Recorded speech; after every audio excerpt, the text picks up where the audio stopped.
नमस्कार। श्रेष्ठ कार्यकर्ता परिचय में आज परिचय गुजरात राजकोट से जागृति दवे जी का। आप राजकोट में पिछले 10 वर्षों से अधिवक्ता हैं। अधिवक्ता होने के साथ साथ आप समाज और आध्यात्म में बहुत रुचि रखती हैं। आपने LLB गोल्ड मेडल के साथ उत्तीर्ण की। आप मुख्यतः फैमिली कोर्ट में राजकोट में वकालत करती हैं। आपकी अपने विषय पर बहुत अच्छी पकड़ है। आप एक सफल अधिवक्ता होने के साथ साथ एक आदर्श गृहिणी भी हैं और माता भी। आप जैसे कार्यकर्ताओं से ही कोई भी संगठन अपने उद्देश्य को प्राप्त कर पाता है। आज आपका उद्बोधन हमें मातृभाषा और न्याय विषय पर प्राप्त होगा। नमस्कार। मातृभाषा अभियान के अंतर्गत मुझे आज मेरा विचार रखने का जो अवसर दिया है, उसके लिए मैं नवीन जी कौशिक और उनकी पूरी टीम को धन्यवाद करती हूँ। नवीन जी ने मुझे बताया था कि आप अपनी मातृभाषा में या हिंदी में अपना विचार रख सकती हो। मैंने सोचा कि जब पूरे भारत के कार्यकर्ता मातृभाषा अभियान के माध्यम से मुझे सुन रहे हैं, तो मेरी पहली फर्ज है कि मैं हिंदी का ही उपयोग करूं इस मंतव्य रजू करने के लिए। तो आज मैं अपनी हिंदी भाषा में अपना मंतव्य प्रस्तुत करती हूँ। हम 1947 में आज़ाद हुए। ये आज़ादी किसी एक व्यक्ति ने नहीं दिलाई और ना ही कोई एक परिवार ने दिलाई। ये आज़ादी हमें जन आंदोलन से मिली और कई सारे क्रांतिकारी नेताओं ने अपने प्राण की आहुति देकर ये आज़ादी हमें दिलाई। लेकिन इसके बाद हम ऐसे सरकार के अनुयायी बने रहे जिसने आज दिन तक हमें अंग्रेजी भाषा का गुलाम बना के रख दिया और उसका दुष्परिणाम हमारे भारत देश की सामान्य जनता भुगत रही है। मैं आपको एग्जाम्पल देती हूँ कि हमारी वहीवट प्रक्रिया में जो सामान्य लोगों के फेवर में कुछ सर्कुलेट बाहर आते हैं, उसके लिए कोई लाभदायी योजना बाहर आती है तो सर्कुलेट इंग्लिश में होता है और वहीवटी अधिकारी को जब सामान्य जनता के लोग पूछने आते हैं कि क्या योजना है, तो अगर अधिकारी अच्छा है तो प्रॉपर जवाब देगा।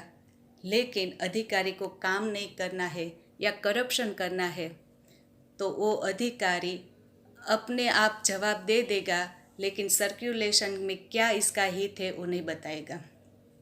इस तरह से सामान्य व्यक्ति के लिए जो योजना बनाई है उनसे वो वंचित रह जाता है, सिर्फ और सिर्फ भाषा की अज्ञानता के कारण। दूसरा एग्जाम्पल, बैंक में लोन लेते हैं तो लोन लेने वाला वर्ग भी सामान्य लोग हैं और वो लोन के डॉक्यूमेंट्स जो होते हैं वो डॉक्यूमेंट्स पूरे के पूरे इंग्लिश में होते हैं और एवरी डॉक्यूमेंट्स के ऊपर ये जो लोन लेता है वो व्यक्ति का सिग्नेचर होता है। वो व्यक्ति को पता भी नहीं होता कि इसमें क्या लिखा है, वो सिर्फ और सिर्फ सिग्नेचर कर देता है क्योंकि उसकी मजबूरी है लोन लेना। जब लोन भरपाई करने में कुछ त्रुटि रह जाती है तो बहुत भारी नुकसानी वसूल करते हैं बैंक के लोग ऐसे व्यक्ति के साथ। उससे आगे मैं एग्जाम्पल देती हूँ कि हमारा संविधान हमें अपना पक्ष रखने का अधिकार देता है, लेकिन कोर्ट में जब केस चलता है अगर अच्छा वकील मिलता है तो ठीक है, पर ऐसा वकील मिला कि जिसने अगेंस्ट पार्टी के साथ कुछ समाधान कर लिया और अपने पक्षकार के लिए कुछ उसके हित में कुछ बोलने की दलील आर्ग्यूमेंट्स थी, उसमें से ज़रूरी पॉइंट निकाल दिए, जजमेंट आता है। उस आदमी को ये नहीं पता कि उसके लिए क्या सत्य बोला है, कि कौन से ज़रूरी पॉइंट निकाल दिए हैं, उसकी वजह क्या क्या उसकी आर्ग्यूमेंट हो गई, वो आदमी को नहीं पता। अगर क्यों नहीं पता? क्योंकि वो भाषा का उसके अज्ञानता है भाषा की। अगर उसको पता चलता, अपनी भाषा में, मातृभाषा में आर्गुमेंट होती, तो उसको पता चलता कि क्या सत्य आर्गुमेंट हुए, क्या असत्य आर्गुमेंट। इस तरह सामान्य व्यक्ति न्याय से भी वंचित रह जाता है। आज ऐसा नहीं है, भारत देश में मातृभाषा के हिमायती नहीं है, लेकिन जो लोग बोलते हैं कि बच्चे को मातृभाषा में शिक्षण जरूरी है, ये सब लोग अपने बच्चे को इंग्लिश मीडियम में पढ़ाते हैं, क्योंकि इंग्लिश मीडियम में पढ़ाने की उनकी व्यवस्था है। व्यवस्था इसलिए है कि हमारा वहीवट, हमारा अर्थतंत्र, वहीवटी तंत्र सब ने अंग्रेजी लैंग्वेज ने कब्जा कर लिया सब पर। हमारे बच्चे को अगर अपनी मातृभाषा ना आए तो चलेगा, हिंदी ना आए तो चलेगा, लेकिन इंग्लिश तो कंपलसरी आना ही चाहिए, ऐसी अर्थव्यवस्था कर दी है हमारे देश में, जिसकी वजह से बच्चे को इंग्लिश मीडियम में पढ़ाते हैं। क्या और एक जैसे फ्रांस, रशिया, चीन, उसने जैसे अपनी मातृभाषा को प्राधान्य दिया है, ऐसा हम नहीं दे सकते अपने भारत देश में। अरे आश्चर्य की बात तो यह है कि हम सर्वे करें तो सबसे ज़्यादा विश्व में बोलने वाली भाषा है तो वो हमारी हिंदी है।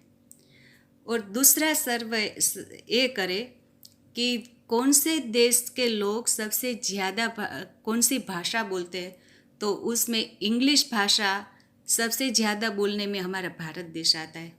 आप विचार करो कि हमारी गौरवमयी भाषा को पूरे विश्व ने अपनाया है, और जिस विश्व ने इंग्लिश को ठुकराया है, हम आज अपनी गौरवमयी भाषा को छोड़ के उस इंग्लिश के गुलाम बन के बैठे हैं।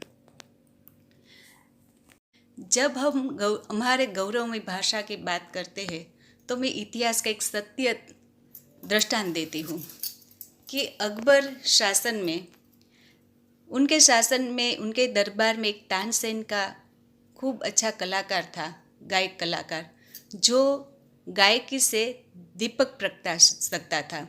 उसने दरबार में दीपक राग छेड़ा और पूरे राजमहल में दीपक प्रगटे।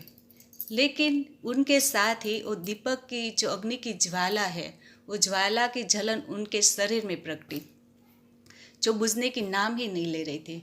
और उसने कहा, अगर कोई मल्हार राग गाए और बारिश आए तो ही ये अग्नि की ज्वाला बुझ सकती है। उसको पता चला कि 2 ब्राह्मण कन्या है वडनगर में जो मल्हार राग गा सकती है। वडनगर जो हमारे पीएम साहब का वतन है, वहाँ की 2 ब्राह्मण कन्या ताना और रीरी, उसने मल्हार राग गाया और तानसेन की अग्नि की ज्वाला बुझाई। ये मेरे कहने का मतलब है कि तानसेन ने जो गीत गाया होगा और दीपक प्रगटाए होंगे, ताना रीरी ने जो गीत गाया होगा और बारिश लाई होगी, ये दोनों अपनी मातृभाषा में होंगे, ये इंग्लिश में गीत नहीं होंगे। और आज हम पॉप म्यूज़िक सुन के हम अपने आप को फॉरवर्ड मानते हैं, हम अपने आप को आधुनिक मानते हैं। लेकिन आप एक भी एग्जाम्पल दो कि पॉप म्यूज़िक ने ऐसा कोई चमत्कार किया हो। आज हमारे लॉकडाउन के दरमियान रामायण और महाभारत टेलीकास्ट हम टीवी में देख रहे थे। तीर पर मंत्र बोलकर तीर छोड़ते थे तो अग्नि प्रकट होती थी, तीर पर मंत्र बोलकर छोड़ते थे तीर तो पूरी सेना मूर्छित हो जाती थी। रामायण में भी हमने देखा कि छोटे छोटे लव कुश जिसके पास इतनी शक्ति नहीं थी, लेकिन मंत्र की शक्ति से उसने पूरी राम की सेना को मूर्छित कर दिया था। ये ताकत है हमारे मंत्र में, और मंत्र की भाषा है संस्कृत। संस्कृत भी हमारी देव भाषा है। आज के अंग्रेजी बच्चे संस्कृत सीख रहे हैं। क्यों सीख रहे हैं? क्योंकि सुपर कंप्यूटर की कमांड सिर्फ संस्कृत भाषा ही एक्सेप्ट करेगी। सुपर कंप्यूटर में एक शब्द का अर्थ एक ही निकले, वही भाषा अमल में ला सकते थे। अगर कोई दूसरी भाषा होती कि इंग्लिश होती तो एक शब्द का अनेक अर्थ होता है, जो सुपर कंप्यूटर में नहीं चलता। सुपर कंप्यूटर में सिर्फ और सिर्फ संस्कृत चली, क्योंकि संस्कृत में एक शब्द का एक ही अर्थ निकलता है। ये सुपर कंप्यूटर पर कब्जा जमाने के लिए अंग्रेजों अपने बच्चे को संस्कृत सिखा रहे हैं। अब भी हम नहीं संभले और अपनी भाषा को नहीं पकड़ पाए तो एक समय था कि अंग्रेजों ने हमारे राष्ट्र पर कब्जा किया, हमारी संपत्ति पर कब्जा किया और हमें गुलाम बनाया था। और आज वो हमारी भाषा पर कब्जा करके वो हमें गुलाम बनाएंगे। अंग्रेजी भाषा ने सिर्फ हमारे वहीवट तंत्र पर, सिर्फ हमारे अंतंत्र पर कब्जा नहीं किया है, उसने हमारे धर्म और संस्कृति पर कब्जा किया है। मैं उसका भी एग्जाम्पल देती हूँ। जब हम छोटे थे, स्कूल कॉलेज जाया करते थे तो माँ बापूजी के पैर छूकर जाते। पैर छूने से हमें अनुशासन में रहने की सीख मिलती थी। आज के बच्चे इंग्लिश मीडियम में पढ़ने वाले good morning mummy papa tata bye bye कह के निकल जाते हैं। आज अनुशासन ने मानव अधिकार का स्थान ले लिया है। जब हमारा जन्मदिन आता था, माँ बोलती थी कि बेटा मंदिर में दिया प्रगटाओ, पूरा वर्ष प्रकाश मिलेगा। और हमें पूरे वर्ष प्रकाश की खोज में खुशी खुशी मंदिर में दिया जलाते थे। आज के बच्चे क्या बोलेंगे जो इंग्लिश मीडियम में पढ़ते हैं? बोलते हैं मम्मा केक ले आओ, मुझे कैंडल बुझानी है। कैंडल बुझा के जिसने अंधकार लाया हो वो बच्चा भला आगे कैसे अंधकार में चल पाएगा? और हमारे यहाँ पति पत्नी का संबंध 7 जन्मों का है, सिर्फ एक जन्म का नहीं है। कभी कुछ अनबन बनती थी तो हम अपने परिवार के सदस्य, अपने माँ बाप के साथ एक छोटी अनबन की बात शेयर करते थे और माँ बाप हमें ऐसी सीख देते थे कि बेटा कोई व्यक्ति सर्वगुण संपन्न नहीं है, कुछ न कुछ कमी हर किसी में है। कुछ एडजस्ट करके जीना सीखो, तुम्हारे में भी कुछ कमी होगी, वो भी एडजस्ट कर रहा होगा। ऐसी सीख के कारण हमारा परिवार बच जाता था। आज लग्नतर संबंध कोई गुनाह नहीं है, ऐसा अमेंडमेंट देने वाला व्यक्ति भी इंग्लिश मीडियम में ही पढ़ा होगा, क्योंकि जो बात हम अपने माँ बाप को शेयर करते थे आज उसकी जगह अन्य स्त्री पुरुष ने ले ली है, जिसकी वजह से डिवोर्स के केस बढ़ गए हैं और ऐसे संबंधों में मानव जकड़ गया है जिसका कोई अस्तित्व ही नहीं है। आज मोदी साहब ने स्वच्छता भारत अभियान शुरू किया है, लेकिन जब तक ये अंग्रेज विचारधारा की गंदगी हमारे राष्ट्र से नहीं निकलेगी, हमारे समाज से नहीं निकलेगी, तब तक सही मायने में स्वच्छ भारत नहीं बन पाएगा। क्योंकि ये इंग्लिश की गंदगी ने हमारे धर्म को भी गंदा किया है, हमारी संस्कृति को भी गंदा किया है। और आज हमारे मातृभाषा अभियान में ऐसे हाई कोर्ट, सुप्रीम कोर्ट के वकील जुड़े हैं, विद्वान वकीलों, जो हमारे संविधान जानते हैं, अमेंडमेंट लाकर हमारे मातृभाषा को प्रस्थापित कर सकते हैं। ऐसे वकीलों हमारे साथ, विद्वान वकील जुड़े हैं। इसके साथ हमें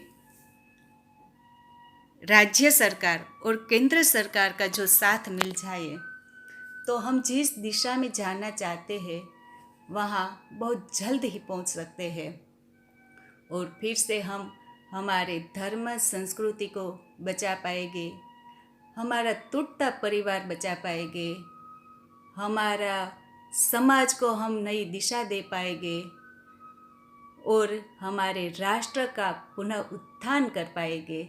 इसी आशा के साथ अस्तु। भारत माता की जय।